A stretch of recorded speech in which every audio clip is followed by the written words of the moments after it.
vamos conversar com o Renan Santos, ele é fundador do partido Missão, um partido político, e ele é pré-candidato a presidente da República e vem aqui visitar o Jornal de Piracicaba, está em Piracicaba, passou aí por toda a região, Limeira, Americana, Campinas, e vai falar um pouco com a gente agora. Renan, conta um pouquinho da sua história e do partido Missão. Bom, eu tenho 42 anos, eu nasci em São Paulo, sou membro de uma família de classe média, veio do bairro Operário, a Moca, em São Paulo. Era um rapaz tímido, estudioso, passei na Faculdade de Direito da USP, no Largo São Francisco. Lá eu comecei a ter minhas primeiras, vamos dizer, aventuras na política, enfrentando o PT no geral. Mas decidi ser empresário, larguei a faculdade, fui empreender, saí abrindo empresas, ajudando a recuperar empresas que estavam em dificuldade. Até que veio aquela grande crise da Dilma, veio as manifestações de 2013 e veio aquele despertar. Eu falei, não dá para viver nesse país, a gente precisa fazer alguma coisa. Foi ali, naquele período, que eu montei o Movimento Brasil Livre, junto com alguns amigos, dentre eles o Kim Kataguiri. E com o Movimento Brasil Livre, a gente organizou as manifestações, derrubamos o governo da Dilma Rousseff. E através daquela derrubada, a gente falou, bom, vamos construir um Brasil diferente. Era uma fase muito sonhadora da nossa parte. Naquele período surge também o Bolsonaro, com todas as consequências que isso teve. Ele vira presidente da República, a gente faz oposição a ele, somos cancelados, o movimento é destruído nas redes sociais, mas a gente se mantém de pé por conta das teses que a gente defendia. Com base nisso, a gente percebeu, não dá para apenas jogar pedra, eu preciso também ser vidraça, eu preciso apresentar para as pessoas um projeto diferente, porque todo mundo que me cobrava, Renan, se bate Lula, bate um Bolsonaro, mas e aí, o que você propõe? Né? Então eu falei, então beleza, eu vou montar um partido. E a gente montou um partido, conseguiu, e agora a gente está podendo participar das eleições. E como é que é participar de uma eleição com um partido recém-criado, né? E que ainda não tem uma bancada no Congresso, né? Como é que faz uma campanha assim? Olha, se fosse parafrasear aquele filme do Avengers, né? Assim, vocês têm um exército, mas eu tenho um Hulk, né? Alguns partidos têm uma bancada, eu tenho o Kim Kataguiri, é o deputado mais produtivo do Brasil. A produção dele vale mais do que uma bancada inteira. E basta ver que ele passou agora, nessa semana, um projeto de lei que endurece pena para crimes de roubo, furto e receptação. Conseguiu as assinaturas agora para diminuir o IPVA que incide sobre as pessoas. Ou seja, realmente o cara é uma máquina. Mas nós não vamos contar com aquelas bancadas enormes de casos do Centrão e nem pretendemos. O objetivo nosso é construir nossas próprias lideranças, eleger elas ao redor do Brasil. Então eu estou rodando o interior de São Paulo, tem muita liderança boa aqui na região nossa, que agora com o partido vão poder vencer eleições. O Rafael Macris em Americana, o Gui Medon também em Americana, o Guto Schiavetto em Limeira, aqui em Piracicaba tem o Benage, tem um time muito bom. E agora com o partido o time pode focar nas pessoas e não apenas ser desprezado, porque os outros partidos usavam os membros do nosso grupo como massa de manobra. Você coloca o Missão como um partido alinhado à direita? Sim. Por quê?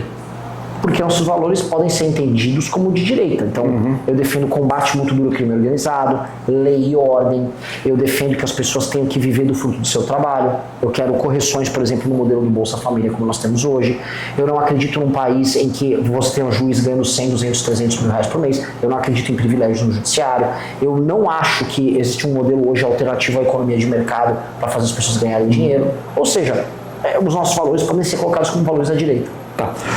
O que você acha dessa polarização que já vem acontecendo de um tempo para cá, PT e PL, né? Lula e família Bolsonaro? Antes era só Bolsonaro, agora a família é o filho dele. O que você acha disso? É menos PL do que PT. PT realmente não é um partido, o PL é o PL é uma gangue do Valdemar da Costa Neto lá do Centrão. Não que o PT não seja uma gangue, mas o PT é uma gangue de esquerda e o Valdemar da Costa Neto é o que precisa ser. Ele estava com o PT antigamente, agora ele está com o Bolsonaro. É PT versus Bolsonaro, na prática. Mas é uma polarização no sentido de culto à personalidade, não de propostas. Se eu olhar direitinho, se eu vou pegar de 2019, quando o Bolsonaro entra, até agora, que é 2026, tanto o Bolsonaro quanto o Lula fizeram governos de centro. São governos de centro. Não foi um governo radical de direita, nem um governo radical de esquerda. Quando falar, o Bolsonaro é um fascista, cara, você pode falar várias coisas do Bolsonaro, ele não é um fascista. O Lula tem um governo comunista. Não, o governo do Lula não é comunista. São dois governos de centro. Com um temperinho no discurso à esquerda e um temperinho no discurso à direita. Nós não acreditamos nisso porque o Brasil precisa de, vamos dizer, respostas radicais para os problemas dele. O Brasil não vai responder, vamos dizer, com calma e temperança aos problemas nossos de segurança pública. O Brasil não vai responder vamos dizer, com soluções de centro para o problema fiscal brasileiro. As contas públicas estão indo para o buraco. O Brasil não vai ter uma resposta moderada para basicamente ter quase 40%, 50% da população vivendo de auxílios. Então a gente tem respostas duras, porque medidas, vamos dizer, se você tem um corpo doente, você vai ter que, a pessoa está morrendo de câncer, vai ter que fazer uma cirurgia, uma quimioterapia, e a gente só fica, não, vou dar uma aspirina para o doente. Essa é a medida de centro desses governos, isso não funciona.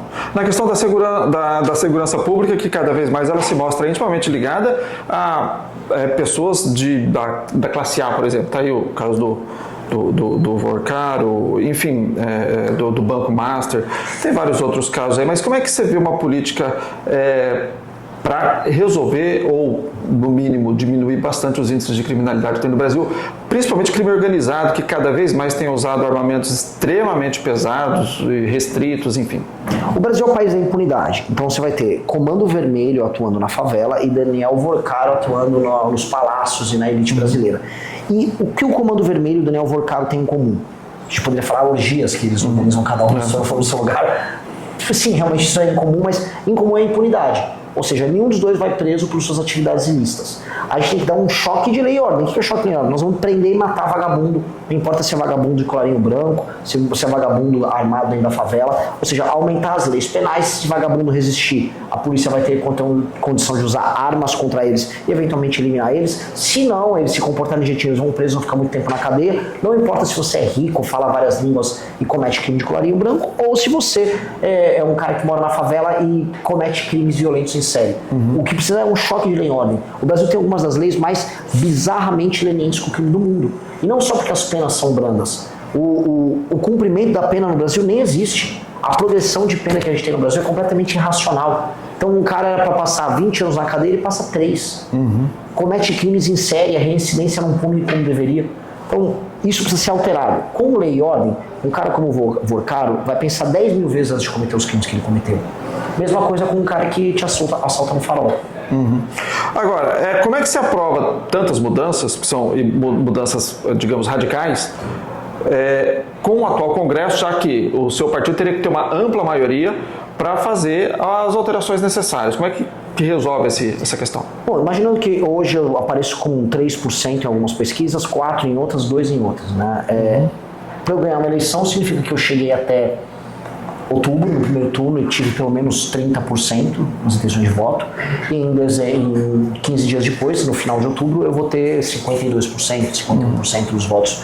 O que isso quer dizer? Que eu pautei a eleição nacional, que eu derrotei o Lula e que, portanto, a maior parte da população brasileira concorda com essas ideias que eu estou falando aqui. Isso significa que a população vai votar em deputados que vão defender isso. Portanto, haverá uma bancada e esse será o tema do próximo governo. Então, quando eu tomar posse, o Brasil inteiro sabe qual foi o tema da eleição. É diferente do Lula, que ganhou uma eleição e ninguém sabia qual era o tema. Ele falou que era picanha. Cara, picanha não é um tema eleitoral. Não, eu vou fazer você ficar feliz que você vai comer mais. Não.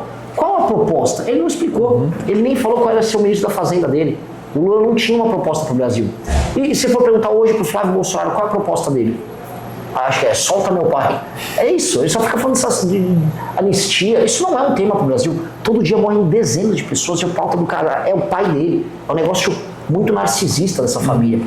Então, eu vou ganhar a eleição, eu vou pautar o tema, isso já será o tema nacional. Feito isso, o Congresso está num descrédito muito grande. Muito grande. Envolvimento no INSS, no escândalo do Banco Master e nos escândalos de emendas que estão sendo pegos agora pelo ministro Flávio Dino. O cenário é um cenário em que, se pintar alguém realmente sem rabo preso, ele vai ter condições, não apenas morais, mas forças junto à sociedade civil, imprensa e empresariado, para andar com a agenda que precisa. E é isso que eu vou fazer. Quais as principais dificuldades, quais os principais locais do país que você acha que vai encontrar mais dificuldade para colocar a sua candidatura? Para viabilizar com potencial eleitoral mesmo? Antigamente eu ia falar, o interior do Nordeste que o Lula é bem votado, mas eu comecei minha pré-campanha por lá e eu fui muito bem.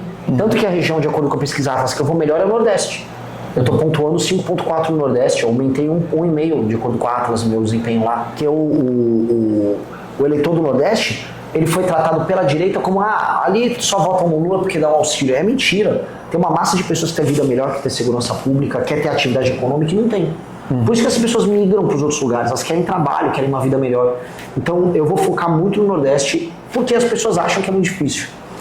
Você falou agora há pouco de dois temas importantes que você pretende atacar, no caso, a segurança pública e também a questão fiscal do Brasil. O Brasil, há muito tempo que o país, o executivo, gasta muito mais do que arrecada, né? Que é um problemão. E isso vai gerando consequências uma atrás da outra em todos os segmentos. Como é que você pretende atacar essa questão? Com uma reforma fiscal muito agressiva, que tem que passar inclusive na transição, ou seja, eu ganhei a eleição em outubro, e em novembro e dezembro a gente tem que passar a PEC da transição, e na PEC da transição eu já tenho que reformar no mesmo pacote previdência, renúncias fiscais, a desvinculação do orçamento da saúde e da educação, porque é um problema orçamentário grotesco, gera muitas distorções, inclusive corrupção, emendas parlamentares, Zona Franca de Manaus, privilégios dentro do alto funcionalismo público, para você fazer um ajuste aí que você consiga salvar no orçamento 250, 300 bi num orçamento anual. Tá? Isso em 10 anos, a gente já protocolou essa PEC, que foi protocolada pelo deputado Kim Kataguiri, ela prevê 3,3 trilhões de economia em 10 anos, ou seja, toda a trajetória de aumento da dívida se altera, a dívida começa a diminuir. E aí, com base nisso, você diminui o quê? Os juros, a taxa Selic. Isso significa que você consegue fazer a rolagem da dívida brasileira pagando menos. E isso tem um impacto fiscal gigante, abre muito espaço para investimento. Abrindo espaço para investimento, o Estado começa a melhorar a infraestrutura e também você aumenta a capacidade das pessoas consumirem e investirem em novos negócios. Então, esse tema ele é central para a gente fazer o Brasil rodar, e não só fazer o Brasil rodar, até para o Brasil não quebrar. Então, essa reforma fiscal é uma reforma muito agressiva que a gente precisa fazer, mas ela é meio que consensual. Do Marcos Vives-Boa, que acho que é a grande referência hoje em termos de análise econômica no Brasil, até os analistas da Câmara dos Deputados, todo mundo sabe, se não fizer essa reforma, o Brasil quebra. O que você pensa da Previdência? A Previdência, a gente tem que fazer um gatilho automático que não precisa da Constituição. Você fala, como assim? Ora, toda vez tem que ficar mudando numa reforma a idade da Previdência. Vamos fazer um gatilho da seguinte maneira: toda vez que o IBGE ele altera a idade média que o brasileiro vive, né, a taxa média de sobrevivência do brasileiro, altera-se imediatamente a data da aposentadoria do brasileiro. Então ele fica flutuando sem você precisar reformar. Tem que mexer em aposentadorias e pensões do alto funcionalismo que custam barbaridade, especialmente dos militares, do judiciário. E aí você consegue reequilibrar o sistema previdenciário. Só que tem um outro problema, porque a gente está falando, que é o BPC, o Benefício de Prestação Continuada, que é um auxílio que está sendo cedido como se fosse a coisa mais tranquila do mundo. Já assim, ele já está na casa dos 200 e poucos bilhões e ele está numa trajetória para subir para 400, 500. Hoje, uma pessoa, sei lá, pega vou ser bem honesto, pega um psiquiatra, um psicólogo, amigo, pega um lado de autista. Eu mesmo poderia pegar, eu sou meio autistão, as pessoas falam. Eu pegava o lado de autista e aí pega um BPC. E aí um juiz dá na canetada, só que isso está custando muito. Vai ter que regulamentar isso também. Então anda junto com a própria Previdência. A gente está vendo no mundo com muita instabilidade, com muita guerra, principalmente por conta de várias ações, não só de governo norte-americano, mas de todos eles, né? Como é que você vê o Brasil inserido nesse meio em termos de defesa? Eu acho que o Brasil é um país frágil em termos de defesa do próprio território. Eu acho que o Brasil não tem nem ideia das tecnologias que estão sendo utilizadas pelas nações mais desenvolvidas do mundo. A gente está até hoje falando em ter o Gripen, né? Um caça que, ele é um caça de mais de 20 anos, enquanto que a China já está indo para caças de 6ª geração, tá? Então a gente está muito para trás. A Palantir nos Estados Unidos está desenvolvendo guerras, vamos dizer, com um tipo de tecnologia que a gente nem sequer concebe. Ou seja, o mundo está indo para um caminho em que a nossa soberania ela não existe. Para você poder participar de um jogo, para você opinar sobre guerra do Irã, conflito com Israel, conflito no Oriente Médio como um todo, conflito com a Rússia, ou o que pode acontecer que seria um conflito em Taiwan, o Brasil tem que ter cacife. O Brasil não tem cacife. Então o Brasil hoje ele tinha que ficar na dele, recuperar os territórios que estão na mão do crime organizado, fazer a economia crescer, fazer investimentos militares para cuidar da nossa própria soberania e aí, não é mais, recuperar a soberania dos países latino-americanos que estão na mão do tráfico de drogas hoje, aí sim ele volta para o cenário. Hoje o papel do Brasil é ridículo. O Lula fica lá concordando com a China. Ei, China, o que você quer? É para falar mal do Trump? Ô, Trump, você tá errado. Só que o problema é que o Trump vira cala a boca e o Lula tem que calar a boca. Então a nossa situação hoje é humilhante. Bom, nessa campanha que você está começando, já participou, disputou algum cargo público? Não? Da primeira candidatura e já candidatura a presidente. Como é que vocês estão mandando bastante? Já começou quando essa campanha? Pré-campanha nossa está desde o ano passado. A gente fez uma primeira viagem, fez Ceará, aí depois fizemos Pernambuco, aí Rio Grande do Norte, Ceará novamente, Minas, São Paulo, agora Paraná. Como é que você entende a participação das redes sociais nas campanhas? Até porque eu ia falar para você o seguinte, poxa, mas você vai ter pouco tempo no horário eleitoral gratuito, né? Mas isso cada vez mais não vai ter, né? Então, cada vez mais também acho que é menos visto, né? Porque a TV aberta em si também já está caindo muita audiência. Como é que trabalha uma campanha no cenário atual? Eu acredito num uso misto. Eu vou dar um exemplo, eu estou rodando muito rádios pelos interiores, você fala com públicos diferentes e você gera uma impressão muito viva da sua proposta. Todos os lugares, igual eu estou fazendo aqui, por exemplo, eu recebo perguntas diferentes, questionamentos. Hoje, você foi o primeiro hoje a perguntar sobre Previdência. Então aí eu vou dar uma resposta para você, vou falando de outros temas, isso vai para as redes, as pessoas geram cortes. Às vezes eu dou uma entrevista numa rádio no interior do Ceará que ela explode nacionalmente por conta de uma resposta diferente. Então eu tenho que gerar muito material e esse material tem que rodar muito porque eu tenho que compensar o fato de eu ser muito desconhecido. Mesmo as minhas redes sociais, elas não são grandes como a dos outros pré-candidatos. Natural, eu nunca fui candidato e nem me via como candidato, nem trabalhei para ter redes sociais grandes, então eu vou compensar isso agora, só que eu estou crescendo muito, as redes sociais estão crescendo, só no meu Instagram 5 a 6 mil seguidores por dia, TikTok 4 a 5 mil por dia, e aí eu tenho milhões de visualizações somadas nas redes todos os dias, mas nem olhar para o lado e ficar crescendo, e misturando com a mídia tradicional, que aí você consegue falar com pessoas diferentes, cidades diferentes, fórmulas diferentes. Muito obrigado pela sua participação aqui no Jornal de Piracicaba, Renan. Não, é uma honra ter participado, inclusive tem a ver com o que a gente estava respondendo agora. Um jornal tradicionalíssimo e que ajuda a fundamentar o debate de ideias. Excelentes perguntas, eu estou muito feliz de ter vindo aqui. Muito obrigado. Obrigado.